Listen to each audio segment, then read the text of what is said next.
Ramadan Mubarak, everyone, and welcome to our special Ramadan Explainer. I'm Mir Ali Shah. Tonight, we're diving into Juzz 2 of the Qur'an. And this part, it's all about building something huge, something profound, really the architecture of a moral community. So if you remember from our last session, in the first Juzz, everything was intensely personal, right? It was all about the state of your individual heart. But now, the Qur'an kind of zooms out and asks this much, much bigger question. It's not just about you anymore, it's about us. What are we actually building together? And this right here is the fundamental shift we see in these pages. I mean, this is the moment where that private, personal faith starts to take public shape. Suddenly rules emerge, authority gets tested, and sacrifice becomes very, very real. Belief is now being asked to build an entire world. So the Juzz kicks off with one of the most significant and, pretty controversial moments in early Islamic history, the change of the Qibla, the direction of prayer. This was the first great test of the community's allegiance.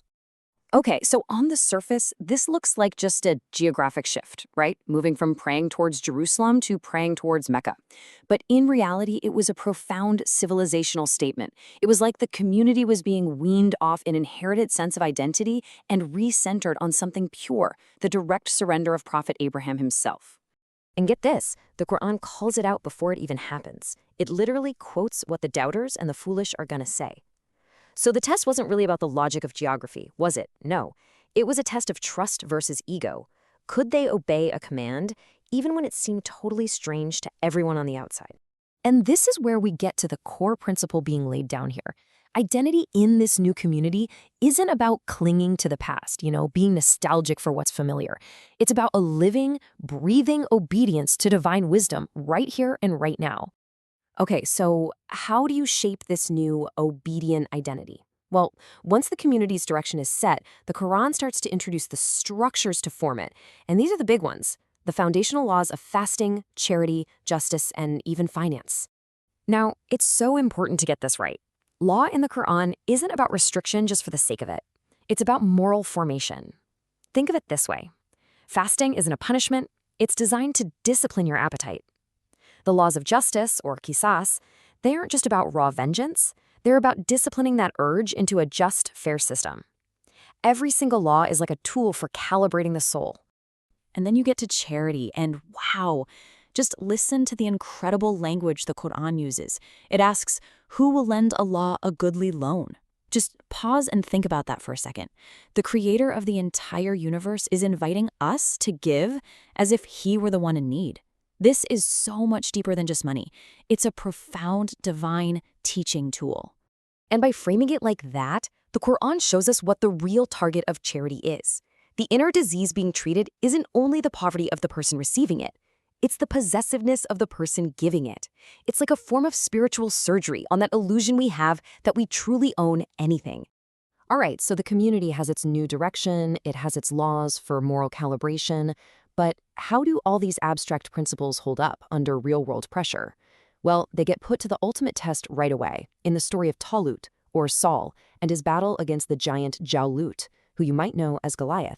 So when Talut is appointed as their leader, the people immediately object. Why?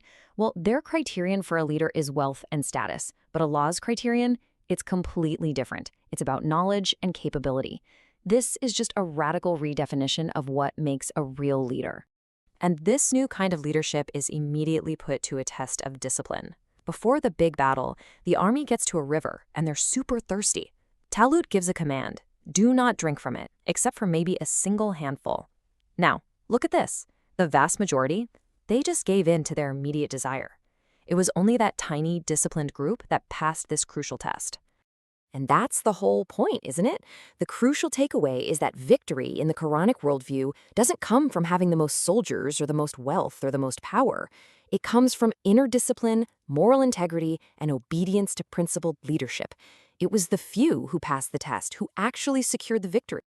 And this brings us right back home to the deep, personal meaning of this Juzz for you and me. That river, it wasn't just a historical event. It's a metaphor for the daily tests of discipline we all face. The laws aren't just for society out there.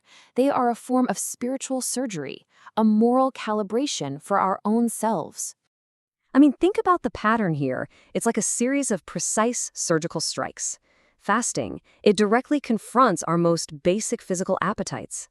Charity goes right after our deep-seated attachment to wealth, our greed. And that first command, the one to change direction, well, that confronts the biggest obstacle of them all, our own defiant ego. You know, in our modern world, we're often really suspicious of rules and discipline. We see them as restrictions on our freedom. But this Juzz teaches us such a timeless truth. A life without any moral structure doesn't actually lead to freedom. It leads to becoming a slave to our every whim and impulse.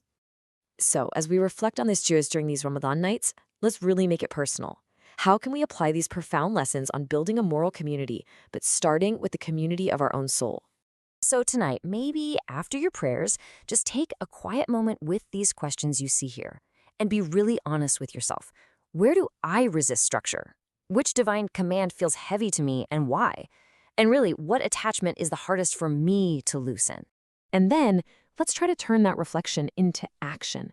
Don't just go through the motions of fasting tomorrow. Do it with the real intention of calibrating your soul. Give a charity that you actually feel, something that's maybe a little uncomfortable. And when you pray, don't just ask for an easy life. Make dua for the moral courage to handle a meaningful one.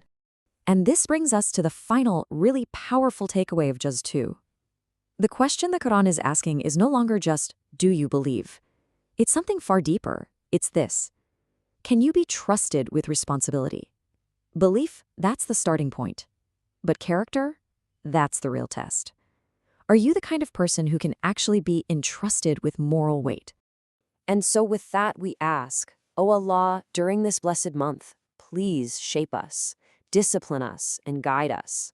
Make us into people who don't run from responsibility, but who are worthy of it. O Allah, make us among those who can be entrusted with building a moral and a just world. Ameen. Thank you so much for joining me for this deep dive into Juzz 2. This has been a Ramadan special from the Living the Wisdom of the Qur'an podcast by me, Mir Ali Shah. We humbly ask Allah for acceptance and, of course, for forgiveness for any errors, especially any mispronunciations from our AI systems. May your fasts and your prayers be blessed. Peace be with you.